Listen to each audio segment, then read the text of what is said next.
अस्सलामुअलैकुम and welcome to another lecture on statistics. आज हमारा टॉपिक है मीडियन और इसकी मीनिंग हम अंडरस्टैंड करेंगे, इसको कैसे मेजर किया जाता है और हमारा फोकस खास तौर पर रहेगा इंडिविजुअल सीरीज़ और डिस्क्रीट सीरीज़ में।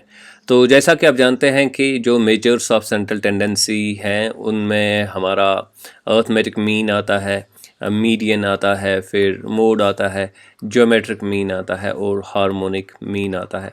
तो हमने अर्थमेटिक मीन के कॉन्सेप्ट को कंप्लीट किया। अब हम मीडियन के कॉन्सेप्ट को डिस्कस करने जा रहे हैं। मीडियन एक बहुत ही important measure of central tendency है और यूजुअली इसको अर्थमेटिक मीन के बाद जो है बुक्स में रखा गया है, इसको स्टडी किया जाता है। तो आज हम इसी पे फोकस करने जा रहे हैं और ऑब्वियसली पहली हमारी कोशिश होगी ये समझने की कि जो मीडियन है इसकी मीनिंग क्या है। तो आइए ये देखते हैं। तो मीडियन एक्चुअली क्या है? तो मीडियन के कॉन्सेप्ट को याद रखने के लिए आपने सिंपली याद रखना है कि मीडियन जो होता है इसको हम एम से डिजिग्नेट करते हैं और इसका मतलब है value of the middle item या फिर value of the middle observation भी कह सकते हैं, ठीक है। और वैल्यू के बदले आप साइज़ भी कह सकते हैं, size of the middle item और ऑब्जर्वेशन। तो ये है सिंपल मीनिंग ऑफ मीडियन। तो मीडियन का मतलब क्या है? Value of the middle item और ऑब्जर्वेशन और size of the middle item और ऑब्जर्वेशन। अब इसका मतलब क्या है? देखिए, अगर आपके पास एक डेटा सेट है, सिंपल एक डेटा सेट हम लेते हैं 2, 3, 5। तो आपकी ये 3 ऑब्जर्वेशंस है किसी चीज़ के बारे में। फॉर एग्ज़ाम्पल, आपने 3 बच्चों का क्लास टेस्ट लिया, तो एक के 2 मार्क्स हैं, दूसरे के 3 है और एक के 5 है। तो यहाँ पे आप देख सकते हैं कि जो इनमें मिडिल ऑब्जर्वेशन है, यानी कि ये 3 वाली ऑब्जर्वेशन जो है, ओके, ये बीच में आती है। तो ये है actually value of the middle term. This is value of the middle term, क्योंकि ये बीच वाली टर्म है। तो इसलिए इसी को हम मीडियन कहते हैं। यानी कि आपने बस ये देखना है कि जो मिडल टर्म है वो कौन सी है और उसका वैल्यू क्या है, साइज़ उसका क्या है, तो फिर वो आपके लिए मीडियन बनता है। और ये रिप्रेजेंट अब करेगा मीडियन के हिसाब से। अगर मीडियन के पर्सपेक्टिव से देखें तो ये अब इस ग्रुप को रिप्रेजेंट करेगा। यानी कि हम कहेंगे कि एवरेज मार्क्स जो इन बच्चों के है वो 3 है, क्योंकि जो 3 है ये हमारा size of the middle term है। तो ये बात यहाँ पे याद रखनी है। अब हम आते हैं इस चीज़ पे कि अब प्रोसीजर क्या है या मेथडोलॉजी क्या है मीडियन का वैल्यू हासिल करने के लिए। तो इसके लिए आपने सिंपल जो चीज़ याद रखनी है, यहाँ पे लिखिए मेथडोलॉजी, ठीक है, या प्रोसीजर क्या है या मेथड क्या है, तो आप कुछ भी लिख सकते हैं जो अप्रोप्रिएट आपको लगे। तरीका क्या है मीडियन निकालने का? तो आपने इसमें 3 स्टेप्स को जहन में रखना है। नंबर 1 स्टेप इज़ कि आपने डेटा को अरेंज करना है arrange in increasing order, okay. Increasing order में डेटा को जो है आपने अरेंज करना है। दूसरी चीज़ जो आपने करनी है वो ये है कि आपने आइडेंटिफाई करना है कि यानी कि ढूंढना है, देखना है कि जो मिडिल टर्म है वो कौन सी है। Identify the middle term, okay, या आइटम या ऑब्जर्वेशन। मिडिल आइटम को, ऑब्जर्वेशन को आप जो है आइडेंटिफाई करेंगे। अब वो आप किस तरीके से करेंगे, तो उसके लिए एक फार्मूला है। वो फार्मूला है n+1/2। यानी कि n+1/2 के फार्मूला के ज़रिए से आप मिडिल वैल्यू जो है, जो मिडिल वाली ऑब्जर्वेशन है, बीच वाली ऑब्जर्वेशन जो है, उसको आप आइडेंटिफाई कर सकते हैं। तो तीसरा स्टेप जो है यहाँ पे वो है कि अब आपने ये देखना है कि क्योंकि मिडिल टर्म या मिडिल आइटम या ऑब्जर्वेशन आपने तो आइडेंटिफाई किया, अब दूसरे स्टेप के ज़रिए से अब आपने बस ये देखना है कि जो मिडिल टर्म है उसका वैल्यू कितना है या उसका साइज़ कितना है। यानी कि you have to note the size और value of the middle term, okay. यहाँ पे मैं MT लिखता हूँ मिडिल टर्म के लिए, ठीक है। तो इन 3 स्टेप्स के ज़रिए से आप जो है मीडियन के वैल्यू को इजीली देख यानी कि आइडेंटिफाई कर सकते हैं। तो पहला जो इसमें स्टेप है वो है कि आपने डेटा को इंक्रीजिंग ऑर्डर में रखना है। दूसरा, आपने मिडिल टर्म को आइडेंटिफाई करना है और उसके लिए फार्मूला जो अडॉप्ट करेंगे आप वो है n+1/2। और तीसरा है कि आपने फिर मिडिल टर्म का जो वैल्यू है या साइज़ है उसको नोट करना है। तो बस वही जो साइज़ या वैल्यू है मिडिल टर्म का वही आपके लिए जो है वो मीडियन बनेगा। अब यहाँ पे हम कुछ एग्जाम्पल्स लेते हैं, प्रैक्टिकल एग्जाम्पल्स लेते हैं और उसके ज़रिए से हम समझ पाएंगे कि मीडियन हम एक्चुअली निकालते कैसे हैं। लेकिन इससे पहले कि हम कंक्लूड करें, यहाँ पे आप ये याद रखेंगे कि बुक्स में अक्सर लिखा होता है कि मीडियन हम कहते हैं size of the n+1/2th item. तो अगर आप यहाँ पे फोकस करेंगे तो ये जो दो स्टेप है ये इनको इनकॉर्पोरेट करता है। ये जो डेफिनेशन है या फॉर्मूला है size of the n+1/2th item. तो जैसे कि मैंने कहा कि आपने n+1/2 आइटम जो है वो आइडेंटिफाई करना होगा और उस आइटम का जो साइज़ होगा उसी को हम मीडियन कहते हैं। तो इसलिए हम कहते हैं size of the n+1/2th item. तो ये सेम थिंग है बेसिकली, ये दो स्टेप्स जो है इनको इस फॉर्मूला में इनकॉर्पोरेट किया गया है। आइए अब हम एक डेटा सेट लेते हैं। पहले हम इंडिविजुअल सीरीज़ का डेटा सेट लेंगे और देखेंगे मीडियन हम इसमें कैसे आइडेंटिफाई कर सकते हैं। तो डेटा सेट हमारे पास है 2, 12, 7, 18, 2, 12, 7, 18, 4, 16 एंड 20।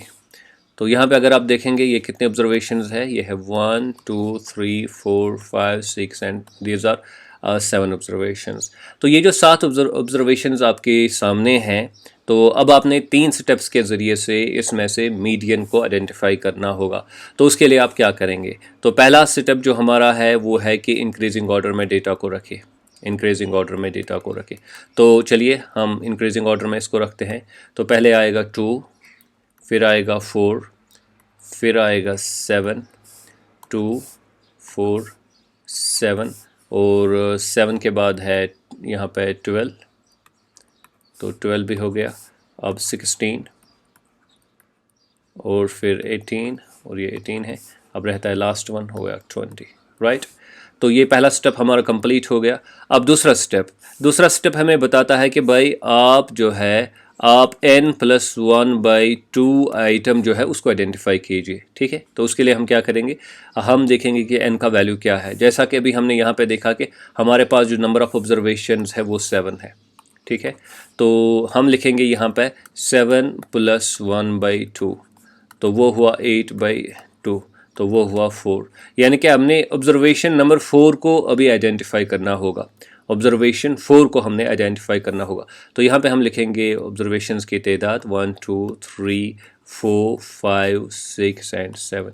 तो ऑब्जर्वेशन 4 कौन सी है? तो ये 4 है। तो यहाँ पे ये वाली ऑब्जर्वेशन जो है ये 4th ऑब्जर्वेशन है। तो अब हमने अपनी ऑब्जर्वेशन को आइडेंटिफाई किया। अब हमने क्या करना है, अब हमने लास्ट स्टेप जो है वो फॉलो करना है। और लास्ट स्टेप हमारा है कि हमने नोट करना है value of the observation. Note कीजिए वैल्यू ऑफ द ऑब्जर्वेशन या साइज़ ऑफ द ऑब्जर्वेशन। तो वो क्या है, वो जाहिर सी बात है 12 है। यानी कि जो साइज़ है 4th ऑब्जर्वेशन का वो कितना है, या वैल्यू जो है 4th ऑब्जर्वेशन का वो कितना है, वो 12 है। तो हमने यहाँ पे 12 लिखा और यही 12 जो है हमारा मीडियन है। तो हम ऐसे भी लिख सकते थे इसको कि मीडियन जो है that is equal to size of n+1/2 था आइटम, ओके। तो वो हुआ साइज़ ऑफ 4th आइटम, तो वो हुआ हमारा 12। तो 12 हमारा मीडियन यहाँ पे है। तो इस डेटा सेट के लिए हमने यहाँ पे निकाला। अब यहाँ पे अगर आप फोकस करेंगे तो यहाँ पे हम देख रहे हैं कि जो नंबर ऑफ़ ऑब्जर्वेशंस है वो 7 है तो यहाँ पे हमारे लिए आसानी हुई क्योंकि 7 पे हमने ऐड किया 1 और डिवाइड बाई 2 किया तो हमारा वैल्यू 4 निकला। लेकिन कभी कभार हमारे वैल्यूज़ जो हैं वो फ्रैक्शनल भी आ सकते हैं, तो उस वक्त हम क्या करेंगे? तो उसके लिए हम एक एग्जांपल यहाँ पे लेते हैं। तो सपोजिंग आपके पास डेटा है, अब हम इसको इंक्रीजिंग ऑर्डर में ही रखेंगे। 2, 4, 7, 12, 16, 18, 20 और 25। तो ज़रा देखिए कितनी ऑब्जर्वेशंस है। 1, 2, 3, 4, 5, 6, 7 और 8, राइट। तो अब ये इंक्रीजिंग ऑर्डर में है, यहाँ पे फर्स्ट स्टेप फॉलो करने की ज़रूरत नहीं है, तो सीधा हम दूसरे स्टेप पे जाते हैं। और दूसरा स्टेप क्या है? दूसरा स्टेप है कि भाई आप जो है n+1/2 वाला आइटम आप आइडेंटिफाई कीजिए। तो n+1/2 आइटम हमने आइडेंटिफाई करना है। तो वो हुआ 8+1 यानी कि 9, क्योंकि ये 8 है यहाँ पे, और ये फार्मूला का 1 इसको ऐड कीजिए, 9 हो गया, डिवाइड बाई 2, तो यहाँ पे आ गया 4.5 हमारा आंसर। यानी हमने वो 4.5 वाली ऑब्जर्वेशन हमने जो है वो एज मीडियन इख्तियार करनी है, उसको मीडियन हमने समझना है, 4.5 वाली ऑब्जर्वेशन। लेकिन यहाँ पे हम समझ सकते हैं कि यहाँ पे ऑब्जर्वेशन 4 है फिर 5 है, तो 4.5 वाली ऑब्जर्वेशन तो यहाँ है ही नहीं। अब इस मसले में हम क्या करेंगे? तो इस मसले में चूंकि ये 4.5 है, ये 4.5 4 और 5 के दरमियान में है, ठीक है। तो यहाँ पे होगा 4.5। तो इसलिए हम क्या करते हैं, हम फोर्थ ऑब्जर्वेशन और फिफ्थ ऑब्जर्वेशन का जो है वो अर्थमेटिक मीन यहाँ पे लेते हैं, उसी को फिर हम मीडियन तस्वर करते हैं। तो दैट मीन्स कि फोर्थ ऑब्जर्वेशन हमारी उसका वैल्यू है 12 और फिफ्थ ऑब्जर्वेशन का वैल्यू कितना है 16। अब हमने इनका अर्थमेटिक मीन निकालना है, तो दैट मीन्स हमने अर्थमेटिक मीन निकालना है 12 + 16/2 की फार्मूला के ज़रिए से। तो ये 28/2 हुआ और दैट इज़ इक्वल टू 14। तो हमारा वैल्यू जो यहाँ पे निकलता है, जो हमारा मीडियन है, दैट इज़ इक्वल टू 14। तो ये ना 12 है ना 16 है, बल्कि इनके बीच वाला वैल्यू है, दैट इज़ 14। तो हम ऐसे भी लिख सकते थे कि median is equal to size of n+1/2 था आइटम, ऐसे भी लिख सकते हैं। और फिर हम कहेंगे साइज़ ऑफ 4.5 था आइटम, ओके। तो फिर अर्थमेटिक मीन निकाल के हमें पता चलता है कि दैट इज़ इक्वल टू 14। तो आई होप कि आपने जो इंडिविजुअल सीरीज़ है उसमें कैसे हम मीडियन का वैल्यू निकालते हैं, तो वो चीज़ आपने अच्छे से यहाँ पे समझी होगी। अब हम आते हैं डिस्क्रीट सीरीज़ पे, और इस लेक्चर में चूँकि हम जो डिस्क्रीट सीरीज़ और इंडिविजुअल सीरीज़ पे फोकस करने जा रहे हैं, और आने वाले लेक्चर में हम इंशाअल्लाह जो कंटिन्यूस सीरीज़ है उसमें देखेंगे कि मीडियन का वैल्यू हम कैसे निकालते हैं। तो चलिए यहाँ पे देखते हैं। तो यहाँ पे हम वैल्यूज़ लिखते हैं, ये x है हमारा, फॉर एग्ज़ाम्पल 2, 3, 4, 5 एंड 6 हमारा x है। और फ्रीक्वेंसी, सपोजिंग हम यहाँ पे फ्रीक्वेंसी लेंगे, 2 के लिए फ्रीक्वेंसी है 5, इसके लिए है 10, इसके लिए है 20, इसके लिए है 10 और इसके लिए है 4, ओके। अब आप यहाँ पे क्या करेंगे, कैसे आप मीडियन यहाँ पे निकालेंगे? तो बेसिक जो फार्मूला है, बेसिक जो आइडिया है वो ये है कि भाई आपने मीडियन निकालना है, मीडियन का वैल्यू आइडेंटिफाई करना है। फार्मूला हमारी एक्चुअली वही है कि आपने n+1/2 था आइटम का साइज़ देखना है, हाँ, साइज़ ऑफ n+1/2 था आइटम। और जाहिर सी बात है उसके लिए हमने n+1/2 था आइटम को आइडेंटिफाई करना होगा, तो वो हम कैसे कर पाएंगे? तो हम यहाँ पे जो एक एडिशनल स्टेप अडॉप्ट करते हैं वो है कि हम क्यूमुलेटिव फ्रीक्वेंसी यहाँ पे निकालते हैं, और उसके ज़रिए से फिर हमारे लिए आसानी होती है कि हमारा आइटम कहाँ पे है। तो चलिए क्यूमुलेटिव फ्रीक्वेंसी यहाँ पे निकालते हैं, ये 5 होगा, ओके। फिर है 5 पे ऐड कीजिए 10, तो वो हो गया 15, 15 पे ऐड कीजिए 20 और वो हो गया 35, 35 पे ऐड कीजिए 10 तो वो हो गया 45, और 45 पे ऐड कीजिए 4 तो वो कितना बन गया, वो बन गया 49। तो टोटल अगर आप यहाँ पे भी देखेंगे summation of f is equal to 49 ये आएगा, राइट। अब हमने क्या करना है, क्योंकि 49 जो है ये टोटल नंबर ऑफ ऑब्जर्वेशंस है, चाहे आप यहाँ पे लेंगे या यहाँ पे लेंगे तो ये टोटल नंबर ऑफ ऑब्जर्वेशंस है। और अब हम इस फार्मूला को जो है वो यूटिलाइज करेंगे n+1/2th आइटम, तो वो हुआ 49, क्योंकि n का वैल्यू कितना है यहाँ पे, n नंबर ऑफ ऑब्जर्वेशंस हमारा 49 है, तो +1 कीजिए डिवाइडेड बाई 2, तो वो कितना बनता है, वो बनता है 50/2, और वो कितना बनता है, वो बनता है 25।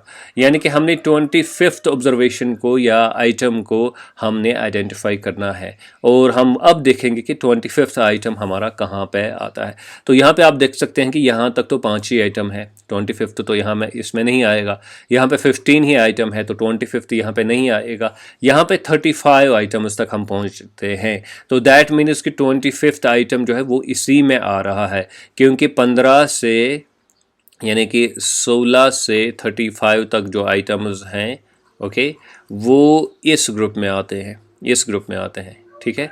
तो इसलिए इसको हम कहेंगे अपना मीडियन क्लास, हम इसको कह सकते हैं, राइट। तो अब इसमें से हमें क्या चाहिए, देखिए हमने आइडेंटिफाई किया कि हमारा जो मीडियन आइटम जो है, जो मिडल आइटम है डेटा सेट में, वो 25th आइटम है, और 25th आइटम का जो वैल्यू है, जो साइज़ है वो कितना है, that is equal to 4। So that is equal to 4, तो ये 4 जो है हमारा मीडियन यानी कि बनता है, तो मीडियन हमारा है 4 यहाँ पे। तो इस तरीके से हमने देखा कि अगर हमारे पास जो है इंडिविजुअल सीरीज़ होगी या डिस्क्रीट सीरीज़ होगी तो हम मीडियन के वैल्यू को कैसे आइडेंटिफाई करते हैं। तो यहाँ पे हमारा जो प्रोसेस है वो ख़त्म हो गया, और हमने देखा कि मीडियन कैसे निकालेंगे डिस्क्रीट सीरीज़ के लिए। तो यहाँ पे अगेन मैं याद दिलाना चाहता हूँ कि आपके पास जो डेटा होगा वो होगा x का डेटा होगा और उसकी फ्रीक्वेंसी होगी, और फिर आपने क्या करना है, तो आपने क्यूमुलेटिव फ्रीक्वेंसी निकालनी है, ठीक है। तो ये 3 जो कॉलम्स है ये कंप्लीट करके आपने देखना है कि n+1/2th आइटम का वैल्यू क्या है, कौन सा आइटम है ये एक्चुअली। तो यहाँ पे हमारा आता है 49 + 1/2, तो 25th आइटम आपका आ रहा है। तो फिर आपने जो है क्यूमुलेटिव फ्रीक्वेंसी में आइडेंटिफाई करना है कि हमारा 25 किस ग्रुप में आ रहा है, किस क्लास में हमारा आ रहा है। तो यहाँ तक तो 5 आ रहे हैं, यहाँ तक 15 आ रहे हैं, तो हमारा जो वैल्यू जो आएगा that will be in this category, in this class. तो वहाँ पे जो वैल्यू होता है, वहाँ पे जो x का वैल्यू है वो 4 है। और यहाँ पे आप ये याद रखिएगा कि हमारा जो हमारे जो मीडियन का वैल्यू है वो इनमें से एक होना चाहिए, राइट। फॉर एग्जांपल अगर किसी तरीके से हमारा यहाँ मीडियन का वैल्यू 10 निकलता है तो हमने समझना है कि ये गलत है, ये ठीक नहीं हो सकता है, या 7 है तो हमने समझना है कि ये गलत है, क्योंकि ये इस रेंज में जो है वो नहीं आ रहा है, रेंज से बाहर जा रहा है। तो मीडियन तो बहरहाल इन्हीं में से जो है एक वैल्यू होगा, और वो वैल्यू होगा जो n+1/2th आइटम का जो है साइज़ होगा, यानी कि मिडिल वाली टर्म का जो साइज़ होगा। आई होप कि आपने ये कॉन्सेप्ट जो है अच्छे से अंडरस्टैंड किया होगा कि मीडियन हम किसे कहते हैं और इसका वैल्यू हम कैसे निकालते हैं, और इंडिविजुअल और डिस्क्रीट सीरीज़ के लिए मीडियन का वैल्यू हासिल करने के लिए किन स्टेप्स को हमने फॉलो करना होता है, किन का हमने इस्तेमाल करना होता है। Do subscribe to my YouTube channel और Nest Economics. Thank you very much.